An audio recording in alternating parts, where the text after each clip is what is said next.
నమస్తే, welcome to our voice. నేను journalist నవత. ఉల్టా చోర్ కోల్వాలో కా మారా అనే నానుడి వినే ఉంటారు. అమెరికా అధ్యక్షుడు ట్రంప్ విధానాలు అలాగే ఉన్నాయి. తాము చేస్తే ఒప్పు, ఇతరులు చేస్తే తప్పు అన్నట్లు ఉంది ఆయన వ్యవహారం. ప్రపంచ దేశాలకు ఆయన చెప్పే శుద్ధులకు ఆచరణకు పొంతనే లేదు. అమెరికా మాత్రమే కాదు, ఇతర పాశ్చాత్య దేశాలు కూడా ఇదే తరహా స్వార్థ విధానాలను అవలంబిస్తున్నాయి. రష్యా యుద్ధ యంత్రాంగానికి ఆర్థిక ఇంధనాన్ని భారతే సరఫరా చేస్తోందని ఆరోపించారు ట్రంప్. వాస్తవానికి భారతదేశం కన్నా అమెరికా, దానికి వంతపాడే దేశాలే రష్యాతో అత్యధిక వ్యాపారం చేస్తున్నాయి. ఈ ద్వంద్వ ప్రమాణాలను ఇప్పటికే బయటపెట్టింది భారత్ మిత్రదేశమే అయినా సుంకాలు ఎక్కువగా ఉన్నందున వారితో పరిమిత స్థాయిలో వ్యాపారాలు చేస్తున్నాం. ప్రపంచంలో అత్యధిక సుంకాలు విధించే దేశాల్లో భారత్ ఒకటి. ఏ దేశంలో లేని విధంగా వాణిజ్యపరంగా అక్కడ అడ్డంకులున్నాయి. రష్యా నుంచి భారీ స్థాయిలో సైనిక ఉత్పత్తులను భారత్ కొనుగోలు చేస్తోంది. భారత్, చైనాలు మాత్రం రష్యా నుంచి చమురు దిగుమతి చేసుకుంటున్నాయి. అందుకే భారత్ పై సుంకాల భారం పెంచుతున్నాం. అమెరికా అధ్యక్షుని వాదన ఇది. ఇందులో వాస్తవం ఎంత లోతుగా పరిశీలిస్తే ట్రంప్ కపటత్వం బయటపడుతుంది. అమెరికా ఒకవైపు భారత్ మీద సుంకాల భారం మోపుతూ మరోవైపు ఆ దేశంతో ద్వైపాక్షిక వ్యాపార సంబంధాలను మెరుగుపరచుకోవడంపై దృష్టి పెట్టింది. ఈ క్రమంలో ట్రంప్ ప్రత్యేక రాయబారి స్టీవ్ విట్కాఫ్ మాస్కోలో రష్యా అధ్యక్షుడు పుతిన్తో సమావేశమయ్యారు. దీనిపై ట్రంప్ స్పందిస్తూ భారత్ పై మేము 50% సుంకాలు విధించాం. దీనివల్ల ఏదైనా జరిగిందా అంటే స్పష్టంగా చెప్పలేను, కానీ రష్యాతో మా చర్చలు ఫలప్రదమయ్యాయి. మాస్కో చమురు కొనుగోలు చేసే వారిపై పెనాల్టీలు కొనసాగుతున్నాయని రాసుకొచ్చారు. మొత్తానికి ట్రంప్ స్వయంగా తన ద్వంద్వ విధానాలను స్పష్టంగా బయటపట్టేసుకున్నారు. ఉక్రెయిన్ పై రష్యా సాగిస్తున్న యుద్ధానికి అవసరమైన ఆర్థిక సాయం మొత్తాన్ని భారతే సమకూరుస్తుందని అమెరికా, ఇతర పాశ్చాత్య దేశాల ఆరోపణ రష్యా నుంచి పెరుగుతోందన్న చమురు దిగుమతులనే ఇందుకు ఉదాహరణగా చూపిస్తున్నాయి. ఉక్రెయిన్ పై రష్యా యుద్ధానికి దిగిన వెంటనే అమెరికాతో పాటు పాశ్చాత్య దేశాలన్నీ రకరకాల ఆర్థిక తదితర ఆంక్షలు విధించాయి. అయితే ఆశ్చర్యకరమైన విషయం ఏమిటంటే రష్యా చమురుపై మాత్రం అవి ఎలాంటి ఆంక్షలు విధించలేదు. స్వయంగా అమెరికాతో పాటు ఆ దేశాలన్నీ స్వీయ అవసరాల కోసం నేటికి రష్యన్ చమురును కొంటూనే ఉన్నాయి. భారత్ మాత్రం కొనొద్దంటూ శుద్ధపూసలు చెప్తున్నాయి. అలా ఎలా కొంటుందంటూ అమాయకంగా ప్రశ్నిస్తున్నాయి. ఇరాన్, వెనుజులా చమురు మాదిరిగానే రష్యా చమురుపై అంతర్జాతీయంగా ఇప్పటికీ పూర్తి స్థాయి నిషేధం లేదు. అలా ఆంక్షలు పెడితే ఈ దేశాల్లో ఏ ఒక్కదానికి పూట గడవని పరిస్థితి కనిపిస్తుంది. అందుకే 7 అతి సంపన్న శక్తివంతమైన దేశాల కూటమి G7 యూరోపియన్ రష్యా చమురుపై ప్రెస్ క్యాప్ విధానంతో సరిపెట్టాయి. దాంతో రష్యా దర్జాగా తన చమురును అంతర్జాతీయ మార్కెట్లో విక్రయించుకుంటూ వస్తోంది. భారత్ కూడా G7 EU విధించిన ప్రైస్ క్యాప్ కు లోబడి వాటి మాదిరిగానే రష్యా నుంచి చమురు కొనుగోలు జరుపుతూ వస్తోంది.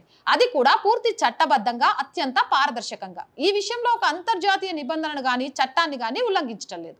రష్యా నుంచి భారత చమురు కొనుగోళ్లను చూసి గుండెలు బాదుకుంటున్న దేశాలు సహజ వాయువు కొనుగోలులో నెంబర్ 1 స్థానంలో ఉన్నాయి.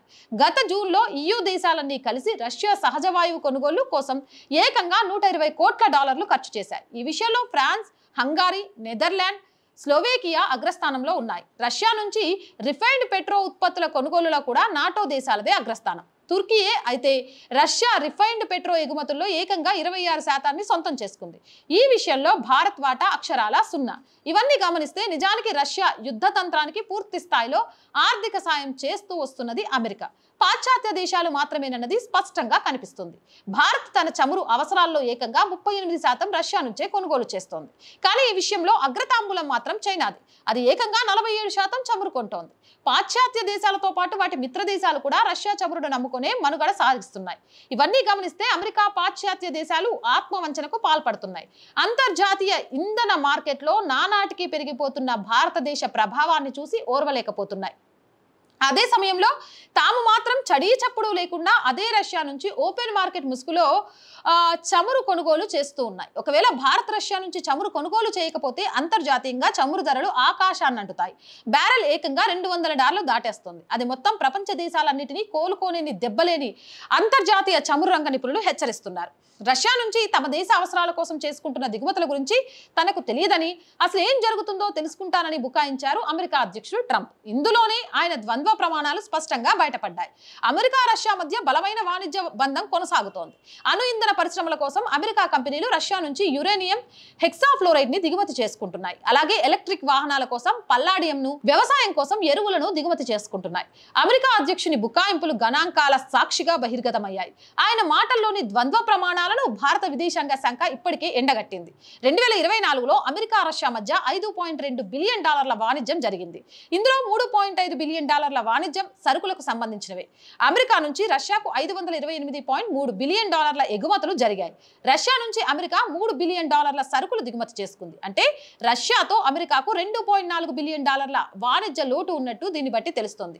2025 ప్రథమార్థంలో రష్యా నుంచి దిగుమతులు $2.4 బిలియన్ పడిపోయినట్లు America census bureau of economic analysis గణాంకాలు చెబుతున్నాయి. 4 ఏళ్ల క్రితం ఇవి $14.14 బిలియన్ ఉండేవి. 2022 జనవరి నుంచి ఇప్పటిదాకా రష్యా నుంచి అమెరికా $24.51 బిలియన్ విలువైన సరుకులు దిగుమతి చేసుకుంది. ఇక 2021లో రష్యా నుంచి అమెరికాకు దిగుమతి అయిన ఎరువుల విలువ $1.14 బిలియన్. 2024లో ఇది $1.27 బిలియన్. అదే సంవత్సరం రష్యా నుంచి యుఎస్ కి $646 మిలియన్ విలువైన యురేనియం, ప్లూటోనియం వచ్చాయి. 2024లో $624 మిలియన్ తగ్గింది. $1.59 బిలియన్ విలువైన పల్గాడియం దిగుమతి చేసుకోగా 2024లో $878 మిలియన్ సరుకు దిగుమతి చేసుకుంది. రష్యా నుంచి ఇండియా కంటే చైనా అధికంగా చమురు దిగుమతి చేసుకుంటోంది. అయినప్పటికీ డొనాల్డ్ ట్రంప్ చైనాను ప్రశ్నించే సాహసం చేయలేకపోతున్నారు. 2024లో చైనా ఏకంగా $62.6 బిలియన్ చమురును రష్యా నుంచి కొనుగోలు చేసింది. ఇండియా దిగుమతులు $52.7 బిలియన్. దీనిపై ట్రంప్ నోరు మెదపడం లేదు. ఎందుకు అనంటే భారత్ ఎదుగుదలను చూసి ట్రంప్ ఓర్వలేకపోతున్నాడు. ప్రపంచ దేశాలకు భారత్ అన్నప్రదాయనిగా, ఆత్మమిత్రుడుగా మారడాన్ని ట్రంప్ ఈగో తట్టుకోలేకపోతుంది. అవునంటారా కాదంటారా? మీ అభిప్రాయం ఏంటి? కామెంట్ సెక్షన్లో పెట్టేయండి. మోర్ వీడియోస్ కోసం ఆర్ వాయిస్ ఛానల్ వెంటనే సబ్స్క్రైబ్ చేయండి. చాలా మంది వీడియోస్ చూస్తున్నారు, సబ్స్క్రైబ్ చేయడం మర్చిపోతున్నారు, లైక్ చేయడం మర్చిపోతున్నారు, షేర్ చేయడం మర్చిపోతున్నారు. So please R voice political రెండు మన ఛానల్స్ అండి. సబ్స్క్రైబ్ చేయండి, లైక్ చేయండి, షేర్ చేయండి, మన ఛానల్కి అండగా నిలవండి. అలాగే కొంతకాలం ఆర్థికంగా ఈ ఛానల్ని ముందుకు నడిపించే బాధ్యత మీ మీదే వేస్తున్నామండి. సో ప్లీజ్ ఆర్థికంగా సపోర్ట్ చేయండి. చేయాలి అని అంటే సబ్స్క్రిప్షన్ పక్కనే జాయిన్ అనే బటన్ ఉంది. 1 to 5 లెవెల్స్ ఉన్నాయి. ఏదో ఒక లెవెల్లో సపోర్ట్ చేయండి. అలాగే స్క్రీన్ మీద గూగుల్ పే, ఫోన్పేతో పాటు అకౌంట్ డీటెయిల్స్ ఉన్నాయి. మీకు తోచిన సహాయాన్ని అందించవచ్చు. వ్యాపార ప్రకటనల కోసం 8328500576 నెంబర్ని సంప్రదించండి. జై హింద్, జై భారత్.